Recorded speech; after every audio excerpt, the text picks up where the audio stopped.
Bismillahirrahmanirrahim. Assalamualaikum warahmatullahi wabarakatuh. Alhamdulillahirrabbilalamin. Allahumma salli wa sallim ala Sayyidina Muhammad wa ala ali Sayyidina Muhammad amma ba'du. Anak-anak sekalian yang dirahmati Allah Subhanahu wa taala, hari ini kita memasuki mata pelajaran pendidikan agama Islam, di mana pada hari ini kita akan membahas tentang aspek sejarah yang bertemakan masa kejayaan Islam. Nah, masa kejayaan Islam ini ada beberapa kompetensi yang harus kalian kuasai. Yang pertama adalah kompetensi pengetahuan, yaitu menelaah perkembangan peradaban Islam pada masa kejayaan. Kemudian keterampilan, menyajikan kaitan antara perkembangan peradaban Islam pada masa kejayaan dengan prinsip-prinsip yang mempengaruhinya. Serta kompetensi spiritual, bersikap rukun dan kompetitif dalam kebaikan sebagai implementasi nilai-nilai perkembangan peradaban Islam pada masa kejayaan.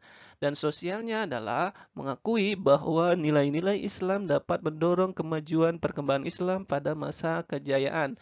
Inilah peta konsep yang perlu kita bahas pada hari ini, yaitu tentang masa kejayaan Islam, di mana masa kejayaan Islam ini akan membahas tentang periodisasi sejarah Islam, kemudian kemajuan Islam pada periode klasik, dan tokoh-tokoh kejayaan Islam, serta kita akan menelaah perkembangan Islam pada masa kejayaan, serta bangkitnya kembali peradaban Islam, di mana ini tertuang dalam buku Pendidikan Agama Islam dan Budi Pekerti kelas 11, terbitan Kementerian Pendidikan dan Kebudayaan.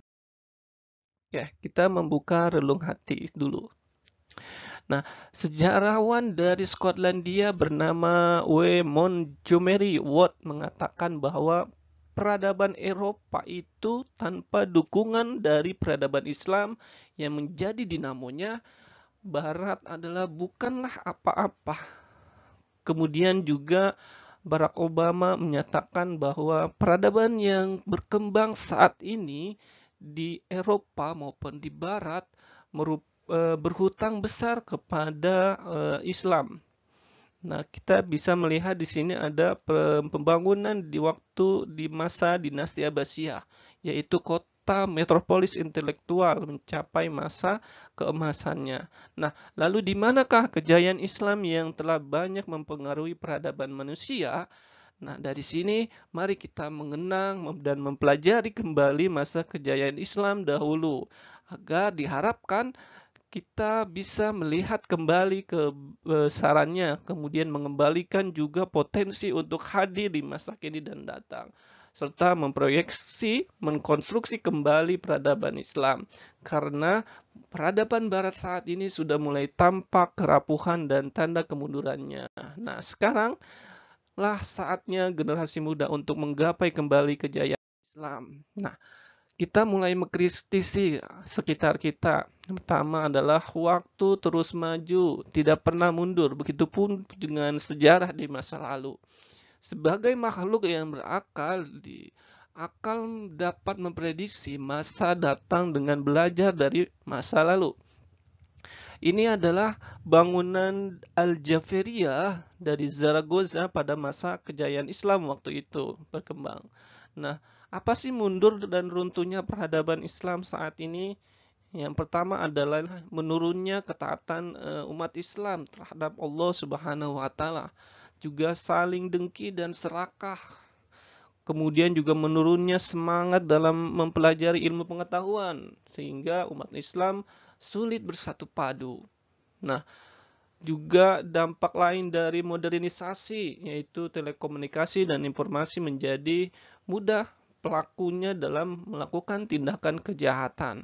Nah, sebagai umat manusia, banyak yang terlena dengan alat komunikasi, yaitu handphone, dibandingkan dengan buku-buku justru untuk mempelajari ilmu pengetahuan. Juga mundur dan runtuhnya adalah seperti perpustakaan sekolah tidak banyak dikunjungi, yang merupakan jantungnya ilmu pengetahuan. Nah, bukankah Islam jaya karena keingintahuan yang tinggi terhadap ilmu pengetahuan? Nah, oleh karena itu semua didapati dari transliterasi buku-buku berkualitas yang menjadi rujukan pengembang ilmu pengetahuan. terutama di perpustakaan-perpustakaan sekolah. Nah, mari sama-sama kita belajar Nah, kita mulai dari periodisasi sejarah Islam, di mana periodisasi ini dimulai dari fase periode klasik, periode pertengahan, dan periode modern dan hingga sekarang. Pada saat ini, periode klasik itu dibagi menjadi dua fase. Yang pertama adalah fase ekspansi dan integrasi, yang kedua adalah fase disintegrasi. Nah, pada fase ekspansi dan integrasi, di mana fase ini Islam di bawah kepemimpinan para khalifah yang mengalami perluasan pengaruh yang sangat signifikan, mulai dari arah barat, Afrika Utara, Islam sampai menjangkau Spanyol, kemudian ke arah timur melalui Persia, sampai ke India. Itu pada fase ekspansi atau perluasan wilayah. Nah, kemudian fase disintegrasi adalah ditandai dengan perpecahan dan kemunduran politik umat Islam hingga terpuncak pada terenggutnya Baghdad oleh bala tentara Hulagu pada saat itu. Nah, kemudian pada periode pertengahan, yaitu ada dua fase. Pertama adalah fase kemunduran dan fase munculnya tiga kerajaan, di mana fase tiga kerajaan itu adalah kerajaan Turki Utsmani, kerajaan Mughal di India, dan kerajaan Safawi di Persia. Kemudian juga periode modern 1800 hingga sekarang, yaitu di fase kebangkitan yang ditandai oleh adanya pembaharuan Islam dan tokoh ilmuwan di bidang politik, kedokteran, sosial, dan lain-lain sebagainya. Nah, kita memasuki masa kejayaan Islam. Masa kejayaan Islam ini terdapat dua kerajaan yang pada saat itu. Yang pertama adalah kerajaan Umayyah, yaitu dinasti Umayyah disebutnya. Kemudian juga kerajaan Abbasiyah disebut dengan dinasti Abbasiyah.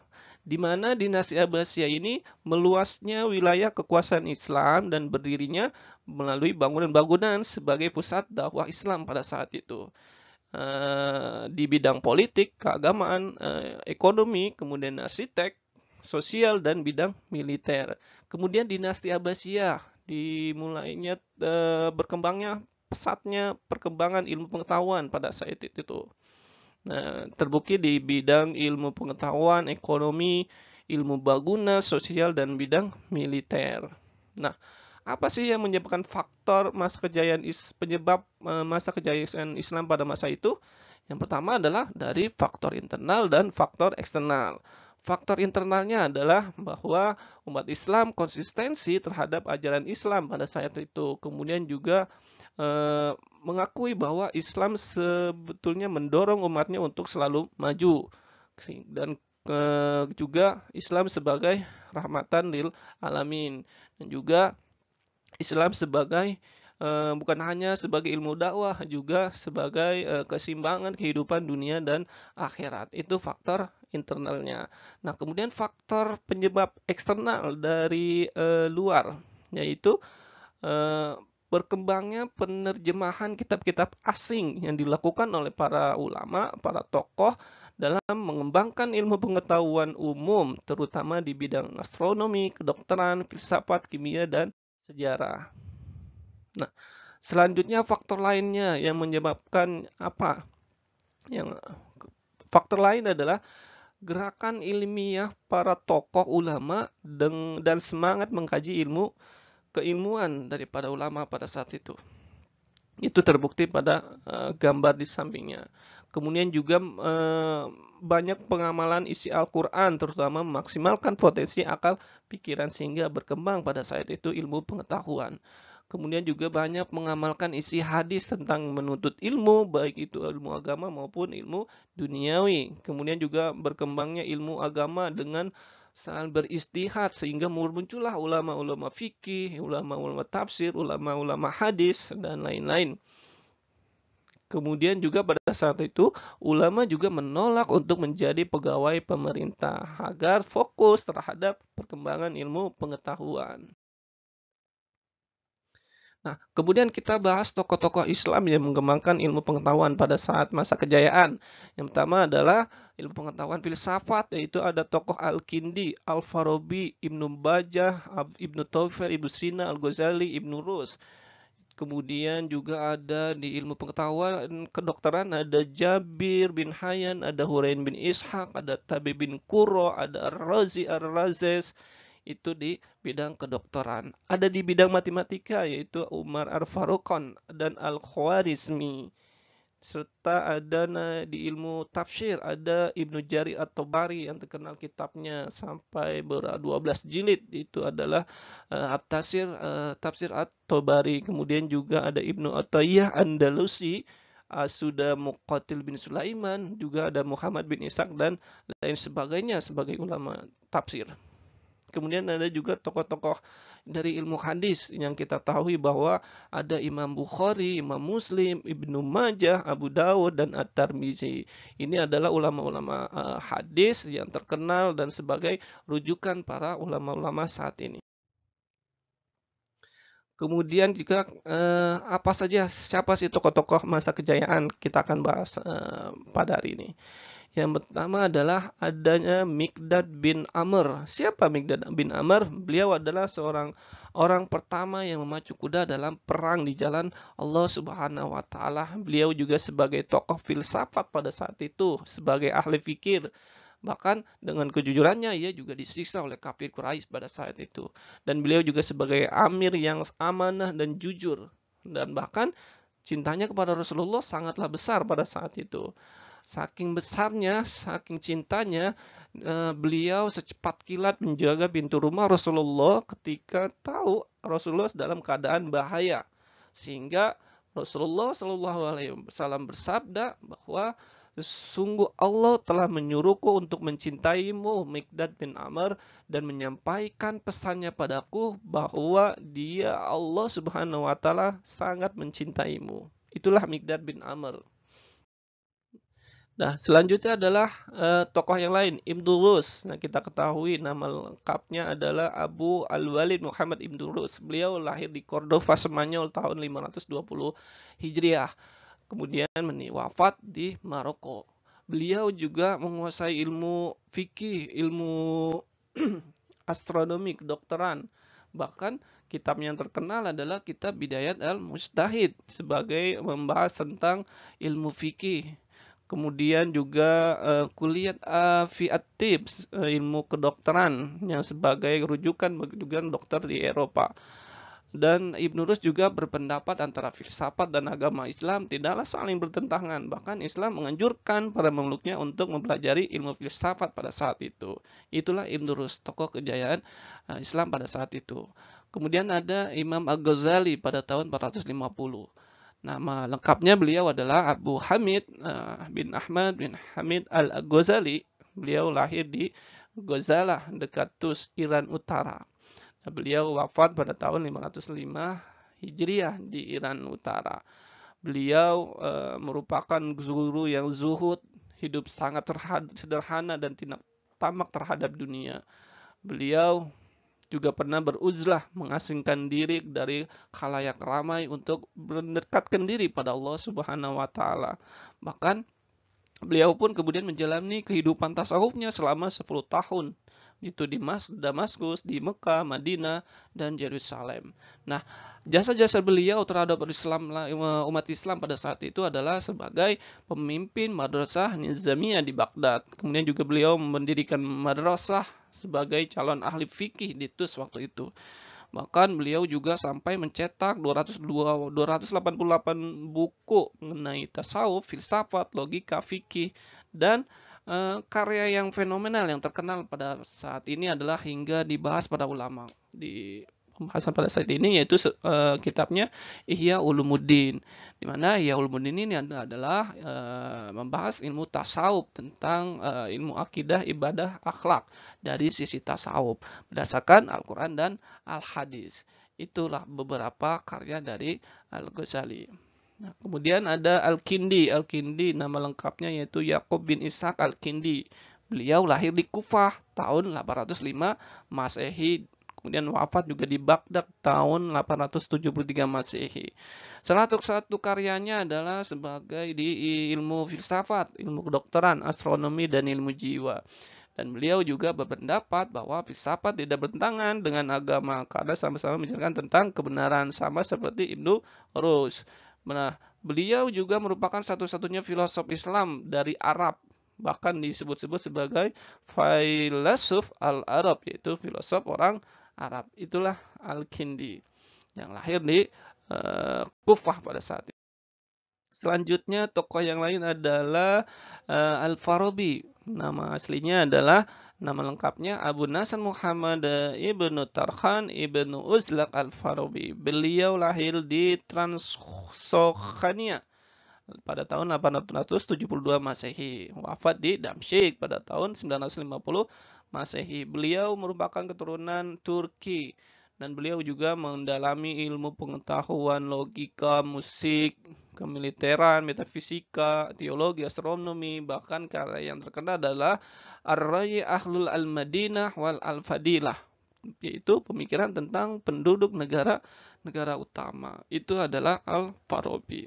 Kemudian ada Ibnu Sina. Nah, Ibnu Sina ini nama lengkapnya adalah Abu Ali Al-Husain Ibnu Abdillah Ibnu Sina. Beliau lahir di desa Asfana dekat Bukhara. Wafat di Hamazan. Beliau juga ahli geometri, fisika, logika, ilmu teologi Islam, bahkan ilmu kedokteran. Nah, pada usia 17 tahun ia juga telah terkenal dan dipanggil untuk mengobati Pangeran Samani, yaitu Nuh bin Mansur. Nah, beliau menulis lebih dari 200 buku. Di antaranya adalah yang berjudul Al-Qanun fi At-Tib, yaitu ensiklopedia tentang ilmu kedokteran. Juga As-Sifah, ensiklopedia tentang filsafat dan ilmu pengetahuan. Itulah Ibnu Sina sebagai ahli pengobatan, ahli kedokteran. Nah, lalu bagaimanakah perilaku kita umat Islam saat ini yang setelah kita pelajari sebelumnya tokoh-tokoh Islam, tokoh-tokoh di masa kejayaan yang begitu tekun mendalami ilmu pengetahuan. Lalu bagaimana perilaku kita sebagai umat Islam saat ini? Yang pertama adalah tuntulah ilmu seluas mungkin agar mengetahui informasi-informasi yang berkembang baik lampau maupun yang akan datang, sehingga prosesnya diperoleh terus-menerus untuk ilmu. Yang kedua adalah mempelajari bahasa-bahasa asing melalui penerjemahan buku-buku berbahasa asing, juga melakukan penelitian tentang berbagai macam permasalahan yang ada di lingkungan kita dengan meneliti permasalahannya, ketahui kemudian penyebabnya apa dan penyelesaiannya. Juga memberikan pengetahuan yang kita miliki kepada orang lain. Dan terakhir adalah sebagai kreatif, kita harus kreatif dan tekun dalam menggali ilmu pengetahuan agar mengetahui apa yang tersembunyi dan menghasilkan apa yang diinginkan. Itulah umat Islam saat ini. Apa yang harus kita lakukan selain kita belajar sejarah, juga kita mendalami dan meneruskan masa kejayaan Islam pada saat ini. Nah, itulah Bapak yang dapat Bapak sampaikan. Semoga bermanfaat dan juga kita semoga bisa meneruskan apa yang menjadi tokoh-tokoh dari kejayaan Islam pada saat itu. Syukron kasir, semoga kita dapat memajukan kejayaan Islam kembali pada saat ini. Kurang lebihnya Bapak mohon maaf. Wassalamualaikum warahmatullahi wabarakatuh.